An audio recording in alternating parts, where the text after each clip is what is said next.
Assalamualaikum warahmatullahi wabarakatuh. Halo teman pemilih, kembali lagi bersama saya Nurul Fadila dalam program Rompi, Rotu Pemilu dan Pemilihan.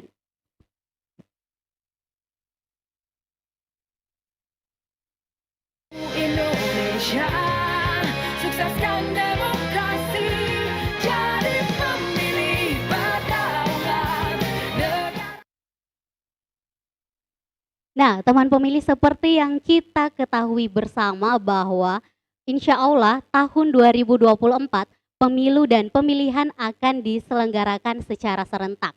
Dan di awal tahun 2022, tahapan pemilu dan pemilihan di Kabupaten Goa sudah akan diselenggarakan. Nah, tentang penetapan daerah pemilihan menjadi salah satu awal tandanya tahapan sudah dimulai. Penataan daerah pemilihan akan menjadi pembahasan kita hari ini bersama narasumber-narasumber kita yang hadir di tempat ini, menjadi narasumber-narasumber yang akan menemani kita hari ini yang tentunya sudah paham betul dengan daerah pemilihan ini.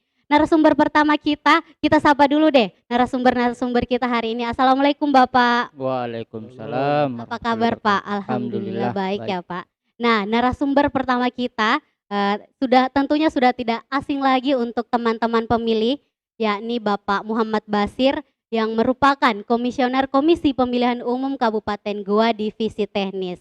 Assalamualaikum Pak. Waalaikumsalam warahmatullahi Apa kabar Pak? Mungkin bisa kita buka masker Pak, atau supaya lihat kita teman-teman pemilih yang ada di rumah. Kan Inilah sudah Pak vaksin Basir. Ya. Assalamualaikum Pak. Waalaikumsalam warahmatullahi wabarakatuh. Karena sudah jadi makan Pak. Kenapa kecil sekali suara tak? Saya puasa Senin. Oh, Alhamdulillah. puasa Senin, semangat Iya, puasanya makanya Pak, semoga lancar. Nah, narasumber kedua kita Bapak Muhammad Basri atau biasa dipanggil dengan Deng Matayang. Assalamualaikum Pak. Waalaikumsalam warahmatullahi wabarakatuh. Apa kabar Pak? Alhamdulillah. Alhamdulillah baik. Nah, Pak Deng Matayang ini adalah seorang sejarawan Goa yang menuliskan buku yang berjudul Mentari Bersinar di Goa. Nah, beliau diundang di sini khusus untuk membahas tentang bagaimana sih sejarah Kabupaten Goa. Mungkin bisa dijelaskan Pak tentang bagaimana sejarah Kabupaten Goa di masa demokrasinya, mungkin pada masa kerajaan yang ada di Kabupaten Goa. Makasih. Assalamualaikum warahmatullahi wabarakatuh. Saya menyapa dulu untuk para pemilih di acara Rompi dilaksanakan oleh KPU Kabupaten Goa. Saya diminta untuk menjelaskan sedikit tentang bagaimana sejarah Kabupaten Goa khususnya dalam perspektif demokrasi.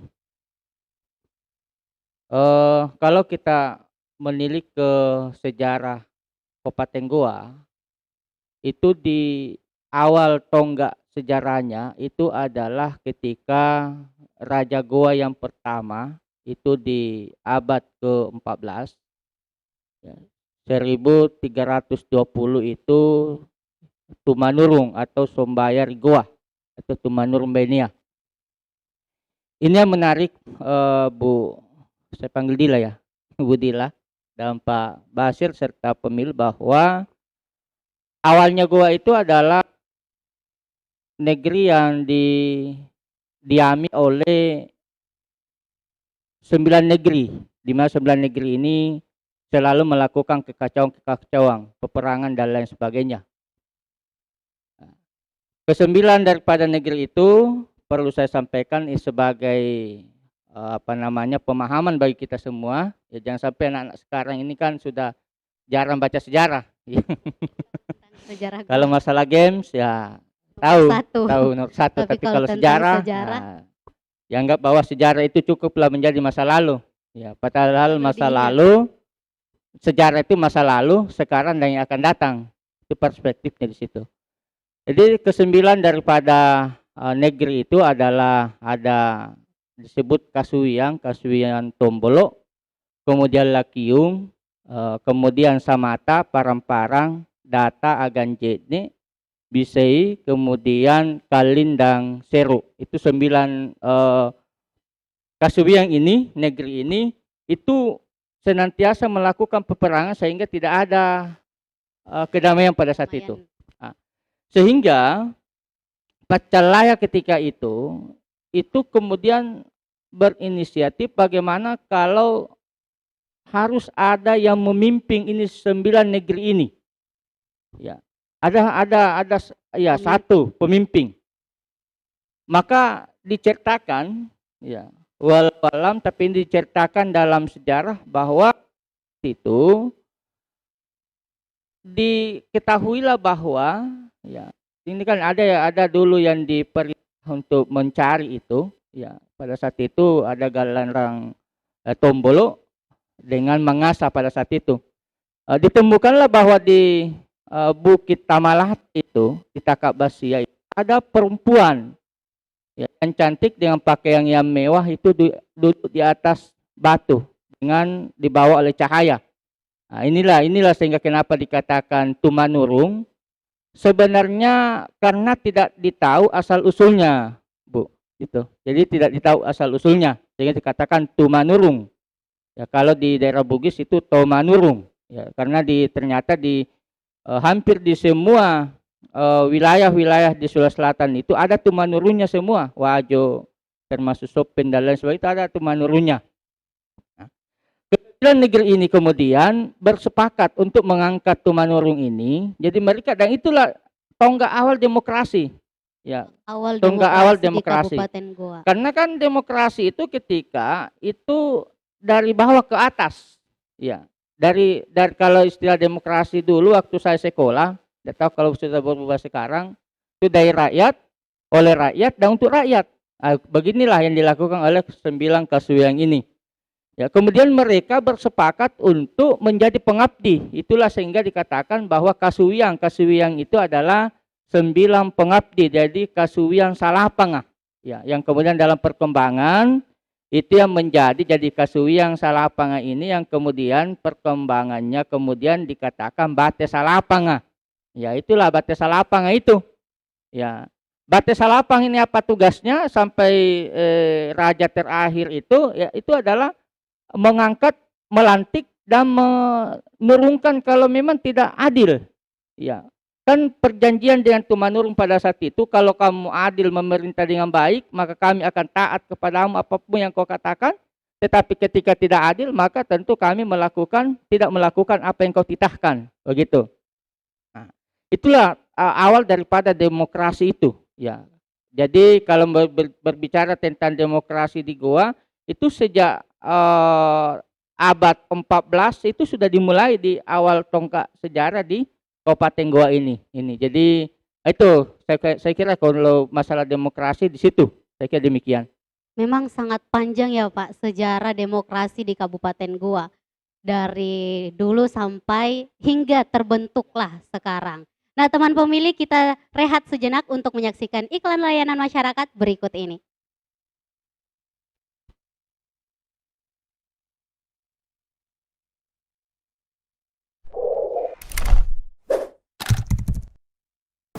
Assalamualaikum warahmatullahi wabarakatuh.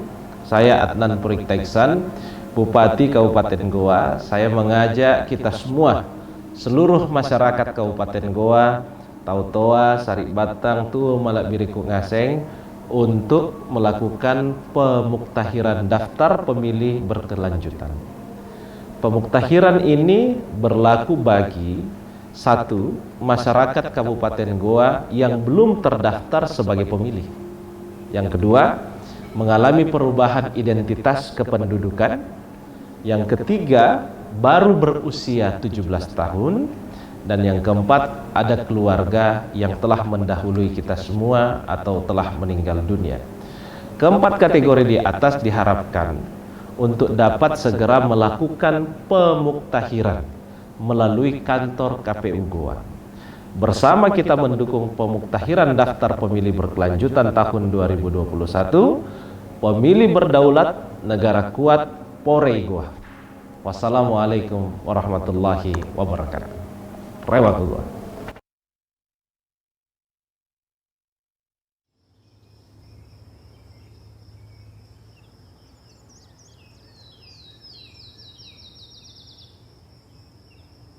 Terkadang kita jenuh melihat kondisi dan masalah yang terjadi saat proses pemilu di negara ini.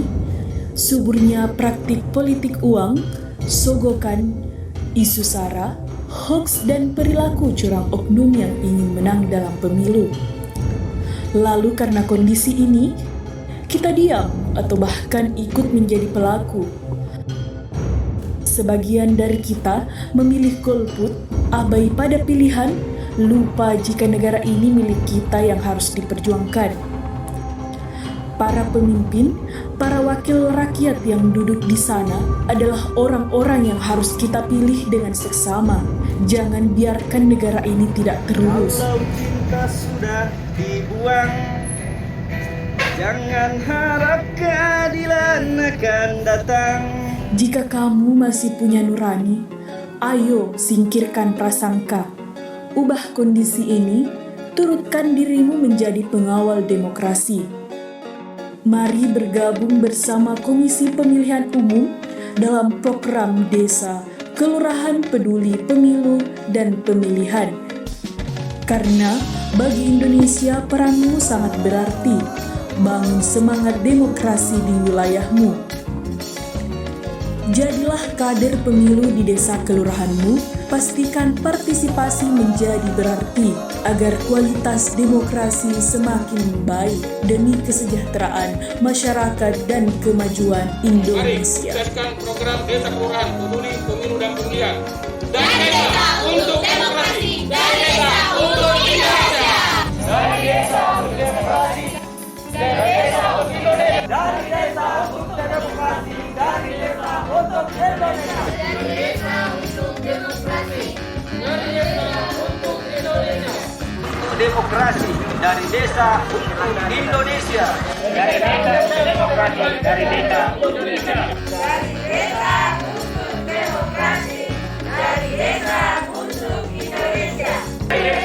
untuk demokrasi, dari desa untuk Indonesia. Dari desa untuk demokrasi, dari desa untuk Indonesia. Dari desa untuk demokrasi, dari desa untuk Indonesia. Dari desa untuk demokrasi, dari desa untuk Indonesia. Dari desa untuk demokrasi, dari desa untuk Indonesia. Dari desa untuk demokrasi, dari desa untuk Indonesia. Dari desa untuk demokrasi, dari desa untuk Indonesia. Kembali lagi dalam program Rompi, Rotu Pemilu dan Pemilihan. Nah, masih membahas tentang sejarah Kabupaten Goa. Nah kan Pak, seperti yang kita ketahui bersama bahwa di Kabupaten Goa ini ada 18 kecamatan. Tentu sekarang ini, di tahun ini. Tentunya dulu tidak langsung 18 kecamatan yang ada di Kabupaten Goa. Mungkin bisa Bapak jelaskan bagaimana sih sekarang hingga sekarang bisa ada 18 kecamatan yang ada di Kabupaten Goa. Pemekaran kecamatan yang ada di Kabupaten Goa. Oh iya Mbak, jadi memang untuk saat ini memang bukan cuma tahun 2021 ini 18 itu sejak 2006 itu sudah 18. Kalau kita merunut kembali ke sejarah memang ini kecamatan-kecamatan yang merupakan pemerintahan di Kabupaten Goa itu mengalami beberapa kali perubahan. Yang pertama bahwa saya ingin memulai sejak masa langsung saja ke masa kemerdekaan itu. Jadi pada tahun 1950 itu Goa ini menjadi Swapraja. Ya, Swapraja itu adalah daerah khusus yang kemudian dia tidak punya kewenangan untuk mengurus rumah tangganya sendiri. Ya, pada saat itu memang masih tetap dikoordinir oleh pusat ketika itu. Nanti pada tahun 1957, ya 1957 itu kemudian Goa ini berdasarkan dengan kebijakan pemerintah pusat pada saat itu menjadi daerah tingkat 2. Jadi daerah tingkat 2 sekarang kan kabupaten sekarang ya. Di tahun 1957 itu untuk melengkapi daripada operasional pemerintahan itu maka dilantiklah pada saat itu raja terakhir Kabupaten Goa, Kerajaan Goa. Ya, mungkin Bu Dila tahu siapa raja terakhir. Data bukan. Hafal namanya nanti Ini fungsinya belajar sejarah. Jadi pada saat itu Raja Andi Ijo, ya Andi Ijo Karilalolang itu sebagai raja terakhir sekaligus dilantik pada saat itu melalui keputusan Kemendagri itu menjadi kepala daerah tingkat 2 Kabupaten Goa pada saat itu. Ya, yang pertama. Jadi beliau Andi Ijo itu istimewanya dia adalah raja yang terakhir, ya raja yang memiliki kekuasaan. Ya setelah ini kan masih ada raja-raja yang secara adat dan budaya. Ya, kemudian Raja Andi Ijo terakhir, kemudian dia merupakan bupati pertama atau kepala daerah pertama pada saat itu. Nah, daerah tingkat 2 Goa pada saat itu belum dalam bentuk kecamatan, Budila.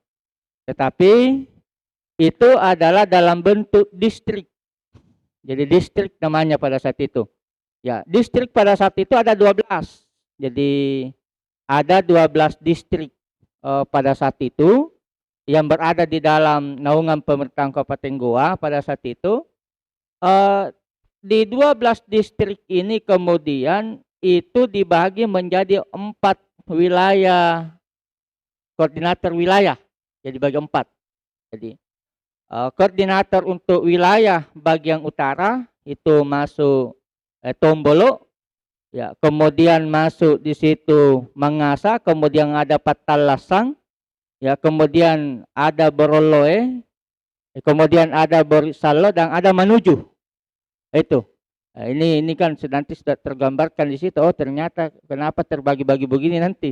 Itu. Jadi itu untuk wilayah utara. Untuk wilayah selatan itu ada distrik Limbung dengan distrik Bontonompo. 2 saja di situ, tapi luas wilayahnya. Kemudian untuk distrik untuk koordinator wilayah bagian timur pada saat itu adalah masuk daerah Tombolok Pao, kemudian masuk Parigi dan Kota Malino. Itu bagian timur dengan pusat daripada pelayanan pada saat itu di Malino. Kalau di wilayah utara itu di Sungguh Minasa, kalau selatan itu di daerah Limbung. Kemudian di bagian tenggara, ya yang keempat itu Malakaji. Ya, Malakaji. Itu 1 distrik saja Malakaji. Itu tahun 1957. Nah, nanti pada tahun 1960 berdasarkan kebijakan daripada pemerintah pusat, maka distrik-distrik ini kemudian diubah menjadi kecamatan. Itu pada tahun 1960. Ya. Pada saat itu di Goa ini ada 8 kecamatan. Ya. Kecamatan yang pertama itu adalah Kecamatan Tamalate. Ya. Kemudian kecamatan yang kedua itu adalah Kecamatan Panakukang. Kecamatan ketiga itu adalah Kecamatan Bajeng. Itu Bajeng itu dari distrik Limbung. Ya. Kemudian kecamatan selanjutnya adalah Kecamatan Palangga dari distrik Limbung juga yang diubah. Kemudian Kecamatan Bontonompo, ya. Kemudian Kecamatan Tompok Bulu, ya. Kemudian Kecamatan pada saat itu adalah Kecamatan Bontomaranu. Jadi ada 8, ya. Cuma di tahun 1971 ini yang harus kita ketahui juga, bahwa pada saat tahun 1971 itu pernah Goa mendapat cobaan begitu besar, dan disinilah dilihat dan mesti diketahui oleh khususnya para pemilih dan masyarakat Goa bahwa ternyata Goa dari dulu itu sangat mementingkan kepentingan negara. Ya. Tahun 1971 itu atas perluasan daripada kepentingan perluasan Kotamadya Ujung Pandang ketika itu, maka gua harus rela menyerahkan 2 kecamatannya. Ya. 2 kecamatannya yaitu Kecamatan Tamalate dengan Kecamatan Panakukang. Jadi Panakukang itu pernah jadi wilayah kita. Ya. MP seandainya tidak diserahkan, MP itu milik gua itu. Ya, kemudian ikut di situ adalah 10 desa di Palangga, Kecamatan Palangga, termasuk Desa Barombong. Nah, Desa Barombong bukan perbatasan, yang ada pantainya, Tanjung. Nah, itu. Nah, disinilah sebenarnya kalau kita mau egois, kita harus pertahankan, karena gua itu dulu terkenal dengan kerajaan maritim, dengan lautnya, ketahanan lautnya, kemudian ya pokoknya cuma atas ya besar pada saat itu. Ya, cuma karena kepentingan Kotamadya mau diperluas dan ini adalah kepentingan kita bersama sebagai masyarakat Sulsel, maka gua menyerahkan itu. Nah, sebagai penggantinya, maka pada saat itulah dibentuklah Kecamatan Sombaopu dengan Kecamatan Paraloe. Jadi itu penggantinya di tahun yang sama. Ya, jadi pada saat itu kan sudah 8. Ya, nanti tahun 1975 itu Kecamatan Tompok Bulu kemudian dimekarkan menjadi 2 kecamatan di situ, 1 Tompok Bulu dengan Kecamatan Bungaya. 75 proses. Kemudian nanti tahun 1984 itu sah Bungaya menjadi kecamatan, salah satu kecamatan di Kabupaten Goa, sehingga pada saat itu 9. Ya, itu. Nah, nanti bertahap ya, kemudian Paraloa dimekarkan, ya, jadi dengan Manuju, kemudian Palangga juga dimekarkan dengan Kecamatan Barombong. Jadi ada Tomi Barombong tak, tapi tidak ada laut tak. Tidak ada Tomi Barombong tak. Dalam sejarah ditulis Barombong masih ada, cuma bukan Barombong itu yang dimaksud. Ya, Barombong yang dimaksud itu yang ada pantainya, yang ada lautnya itu. Kemudian ya Kecamatan Bontonompo menjadi Bontonompo Selatan juga 2, kemudian Kecamatan Bajen dengan Bajen Barat.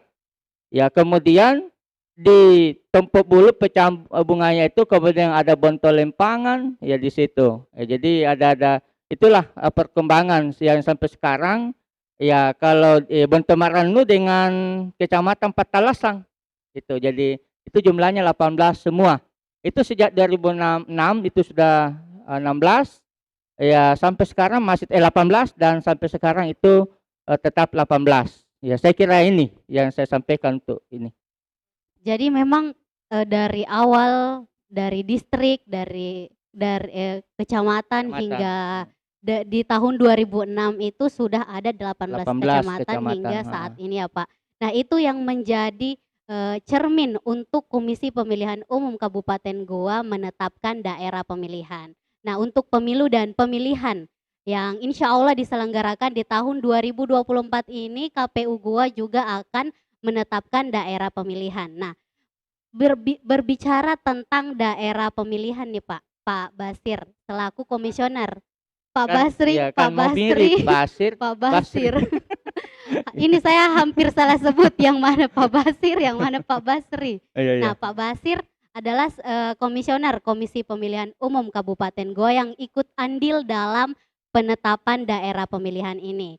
Nah, sebelum kita melanjut tentang penetapan daerah pemilihan di Kabupaten Goa, mari kita saksikan iklan layanan masyarakat berikut ini.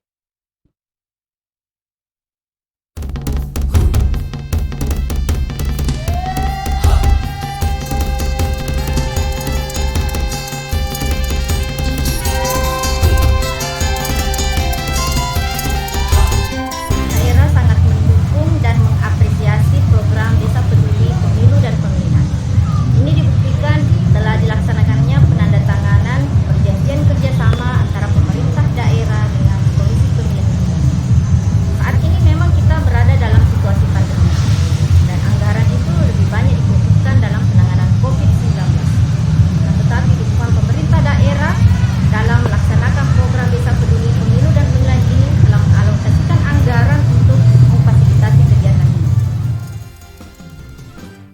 pemerintah daerah menyarankan bahwa desa peduli pemilu dan pemilihan ini bukan hanya 2 atau 3 lokus, tetapi ke depannya semua desa atau kelurahan perlu untuk dijadikan sebagai lokus DP3.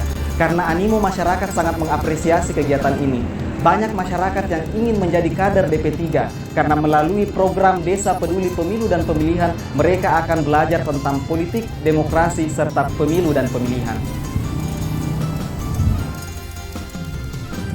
Semoga dengan adanya program Desa Peduli Pemilu dan Pemilihan, kita bisa melahirkan kader-kader demokrasi dimulai dari desa dan kelurahan, dan kita berharap kader-kader demokrasi tersebut nantinya akan menjadi pemilih yang cerdas, pemilih yang otonom, dan akan menjadi pemilih yang berdaulat.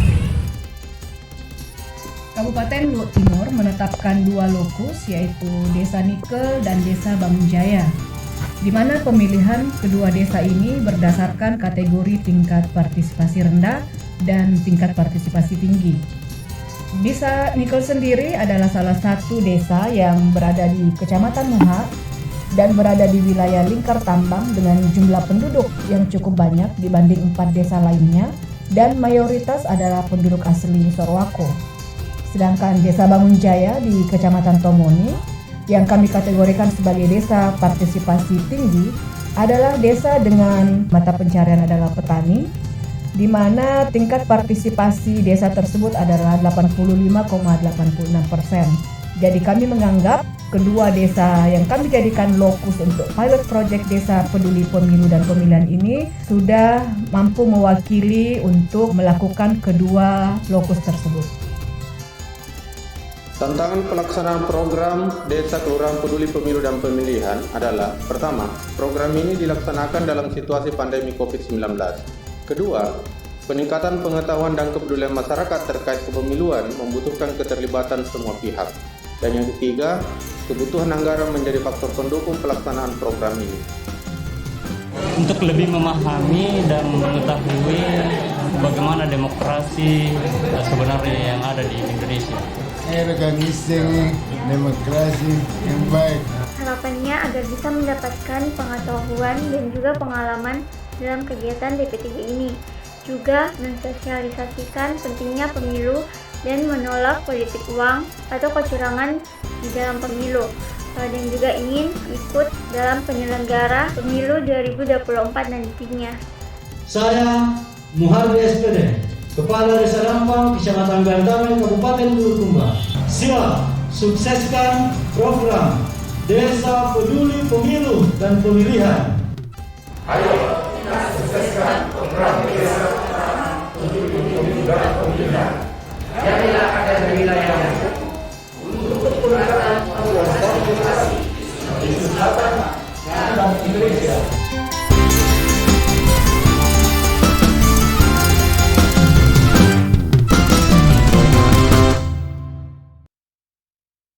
Oke, kembali lagi dalam program Rompi Road to Pemilu dan Pemilihan. Nah, berbicara tentang dapil atau daerah pemilihan. Nah, sebenarnya hal apa yang harus diperhatikan dalam penetapan daerah pemilihan sih Pak, khususnya di Kabupaten Goa? Ya, daerah pemilihan ini sebetulnya kan ada beberapa aturan. Ya, ini diatur semua di dalam Undang-Undang Nomor 7 Tahun 2017 ya, terkait dengan pemilihan umum. Ya. Kalau untuk Kabupaten Goa ini itu 45 kursi. Ya, kenapa 45 kursi? Karena jumlah penduduk yang ada di Kabupaten Goa itu berada pada range antara lebih dari 500.000 orang sampai 1 juta. Ya, jadi kan ini ada turunnya, minimal 20 kursi, maksimal 55 kursi seperti itu. Nah, untuk Goa sendiri itu ada 45 kursi. Ya, 45 kursi ini itulah dibagi ke 18 kecamatan yang kita bahas tadi, itu. Nah, di Goa ini ada 7 dapil. Ya, ada 7 daerah pemilihan. Nah, kalau ditanyakan apa hal-hal yang mendasari itu, salah satunya tadi persoalan jumlah penduduk. Ya, yang berikutnya adalah ada prinsip. Ya, ada prinsip penyusunan daerah pemilihan yang harus dipenuhi. Ya, pertama itu adalah berkaitan dengan kesetaraan nilai suara. Ya, jadi satu suara itu satu nilai. Ya, jadi harus dihargai nilai suara setiap pemilih misalnya atau setiap jiwa yang ada di Kabupaten Goa. Nah, seperti itu. Kemudian yang kedua adalah ketaatan pada prinsip pemilu yang proporsional. Jadi tidak boleh terlalu jomplang antara dapil satu dengan dapil lain, terlalu jauh jaraknya atau terlalu jauh jumlahnya seperti itu. Kemudian ada proporsionalitas. Ya, jadi harus diatur sedemikian rupa. Ya, jadi proporsional. Kemudian yang keempat adalah ada namanya integralitas wilayah. Nah, itu terkait yang dibahas termasuk tadi oleh Dematayan. Jadi dulunya Manuju itu gabungan dari Paraloe seperti itu. Itu integralitas. Jadi kemudian yang berikutnya lebih spesifik lagi berada dalam cakupan wilayah yang sama. Jangan sampai misalnya Bungaya mau digabung dengan Sembopu, kan tidak nyambung. Iya, ada yang mengantarai misalnya kan, seperti itu. Terlalu jauh jaraknya, dan ada kecamatan di antara. Kemudian masih ini ada 7 ini. Yang keenam itu kohesivitas. Nah, kohesivitas ini itu paling banyak dalam hal berbicara sejarah, seperti yang dibahas oleh Dematayan tadi. Yang terakhir adalah kesinambungan. Ya, kesinambungan. Jadi dapil ini, daerah pemilihan ini sudah digunakan untuk pemilu sebelumnya. Ya, harus dipikirkan, jangan kita mengotak-atik ini dapil, ternyata untuk pemilu berikutnya ternyata dirubah lagi. Jadi ini harus diperhatikan baik-baik, harus dipikirkan bagus-bagus sesuai dengan prinsip tadi, termasuk kohesivitas, nilai sejarahnya, nilai budayanya. Bukan sekedar persoalan hanya disusun. Ya seperti itu. Kurang lebih itu dulu dasarnya. Nanti ada kita bahas prinsipnya lebih. Ya Pak. Ada prinsip-prinsip untuk mengatur daerah pemilihan. Nah, tentang penataan daerah ini disusun berdasarkan apa sih Pak? Itu tadi kalau 7 prinsip tadi itu semua kalau kita ingat dulu itu, kan ini saya bahas dulu ya, dapil 1 itu Sembopu. Itu 1 kecamatan. Itu 9 kursi. Kenapa? Karena jumlah penduduknya memang banyak. Ini kan berdasarkan itu tadi, jumlah penduduk. Kemudian dapil 2 itu meliputi kecamatan Bontomaranu, kemudian Patalasan, Paraloe, dan Manuju. 4 kecamatan dengan nilai kursi adalah 6 kursi. Kemudian dapil 3 itu meliputi Tinggi Moncong, kemudian Tombolopao dengan Parigi, itu dengan 4 kursi.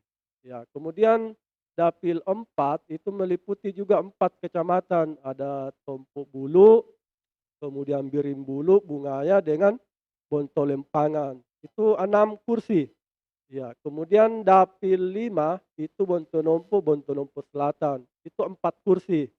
Kemudian dapil 6 itu Bajen dengan Bajen Barat, itu 6 kursi. Dan yang terakhir dapil 7 Palangga Barombong, ini 10 kursi. Ini yang paling banyak karena memang jumlah penduduknya gabungan antara Palangga dengan Barombong itu besar. Ya, jadi ini disesuaikan dengan jumlah penduduk. Nah, di Kabupaten Goa sendiri ada 45 kursi ya Pak, 45 kursi yang dibagi ada 7 dapil yang terdaftar di Kabupaten Goa sendiri. Nah, bagaimana sih Pak sekarang persiapan KPU Goa dalam penataan daerah pemilihan di pelaksanaan pemilu dan pemilihan nanti di tahun 2020? Ya, jadi KPU Kabupaten Goa ini sementara menyusun kajian akademik atau biasa disebut dengan naskah akademik. Ya, kita menyusun naskah akademik bagaimana sejarah pemekaran kecamatan, kemudian daerah pemilihan di Kabupaten Goa ini kan sejarahnya ada yang pernah berubah juga. Ya, jumlah kursi di dapil 5 itu Bontonompo Selatan dulu itu bukan 4 kursi, malah dia 5 kursi tapi dikurangi karena ada yang lebih tinggi suara, ada lebih tinggi jumlah penduduk di kecamatan lain. Ya, jadi ada kecamatan yang jumlah pertumbuhan penduduknya lebih cepat. Ya, sementara ada kecamatan yang tingkat pertumbuhan penduduknya agak lambat sedikit. Nah, ini dihitung kembali. Ya, jadi kami menyusun naskah akademik untuk kami presentasikan lagi nanti. Jadi seluruh stakeholder, pimpinan partai politik, kemudian pihak pemerintah dan pihak terkait itu akan diundang oleh KPU. Kita akan minta masukan dari para stakeholder terkait dengan daerah pemilihan ini, apakah tetap seperti pemilu yang lalu ataukah ada yang mau dirubah, ya seperti itu. Kalau yang lalu itu malah pernah diusulkan 3 model, ya ada 3 model. Kalau sekarang kan 7 dapil, ya ada pernah diusulkan itu model ditambah dapil dan ada yang dikurangi dapil. Ya, jadi ada yang model ditambah dapil itu misalnya Bungaya mau digabung dengan Manuju, ya Manuju dengan Bontolempangan. Tetapi itu kan tidak disetujui oleh KPU RI waktu itu, ya pemilu yang sebelumnya. Kenapa? Karena itu tadi dari segi sejarahnya Manuju itu pecahan atau pemekaran dari para loy, seperti itu. Iya, jadi tapi itu nanti kita tawarkan lagi kembali ke stakeholder, masukan-masukan dari para yang ahli, termasuk dari para sejarawan, termasuk dari Matayang ini yang paham sejarah pemekaran kecamatan di Goa. Itu kita mintai nanti pertimbangan-pertimbangan dan termasuk yang nanti peserta. Ini kan kepentingan masyarakat dan kepentingan partai politik. Seperti itu. Jadi saya kira itu. Jadi penataan daerah pemilihan ini berdasarkan jumlah penduduk yang ada di Kabupaten Goa ya Pak? Tentunya. Berdasarkan jumlah penduduk untuk jumlah kursi dan memperhatikan 7 prinsip tadi. Ya, yang ada di pasal 185. Tentunya sudah diatur oleh peraturan yang berlaku. Nah, terakhir nih Pak, dari Deng Matayang, mungkin ada pesan khusus untuk KPU Goa dalam proses penataan daerah pemilihan ini? Dan untuk pesan untuk masyarakat Kabupaten Goa, mungkin ada, silahkan Pak. Jadi pesan saya mungkin untuk KPU tetap bekerja maksimal, ya jujur, adil, ya karena KPU itu adalah sebetulnya tonggak keadilan bagi rakyat. Kemudian suara rakyat itu dilindungi KPU. Kemudian untuk masyarakat Kabupaten Goa, mari untuk memilih, karena pilihan tak ini itu membawa baik buruknya daripada Kabupaten Goa ke depan, itu tergantung daripada partisipasi tak di dalam ikut pemilihan umum yang dilaksanakan pada tahun 2024 yang akan datang. Terakhir untuk masyarakat Goa, saya kira dengan aktif memilih, hadir memilih berarti telah menanamkan tonggak demokrasi di kabupaten kita ini. Saya kira demikian. Terima kasih Pak. Nah, Pak Basir, mungkin ada yang ingin disampaikan untuk masyarakat Kabupaten Goa, teman pemilih, silahkan Pak. Baik, ya makasih. Jadi kalau saya untuk masyarakat tadi kan sudah dijelaskan dapil masing-masing. Jadi masyarakat di masing-masing dapil itu dikenali anggota dewan yang terpilih dari dapil tak masing-masing. Itulah wakil tak sesungguhnya, itulah wakil masyarakat di DPRD Kabupaten Goa. Itu yang menjadi tempat kita salah satu yang menjadi tempat perwakilan Bapak Ibu masyarakat untuk memperjuangkan apa yang ingin dilakukan atau ingin dikembangkan atau ingin pemerintahan di dapil masing-masing. Saya kira itu, sehingga yang paling terakhir adalah senada dengan pesannya Deng Matayang bahwa ketika masyarakat berpartisipasi secara aktif dalam pemilihan ataupun pemilu yang insya Allah dilaksanakan di 2024, maka itu sudah berarti menguatkan tonggak demokrasi di Kabupaten Goa dan Indonesia secara umum. Saya kira demikian Dila. Makasih. Terima kasih Pak Basir dan Pak Basri sudah menemani teman pemilih untuk berdiskusi tentang sejarah Goa, tentang penetapan daerah pemilihan di Kabupaten Goa untuk pemilu dan pemilihan serentak yang insya Allah akan kita selenggarakan di tahun 2024. Nah teman pemilih jangan lupa saksikan terus program Rompi, Rotu Pemilu dan Pemilihan live streaming di Fanspage Humas KPU Goa.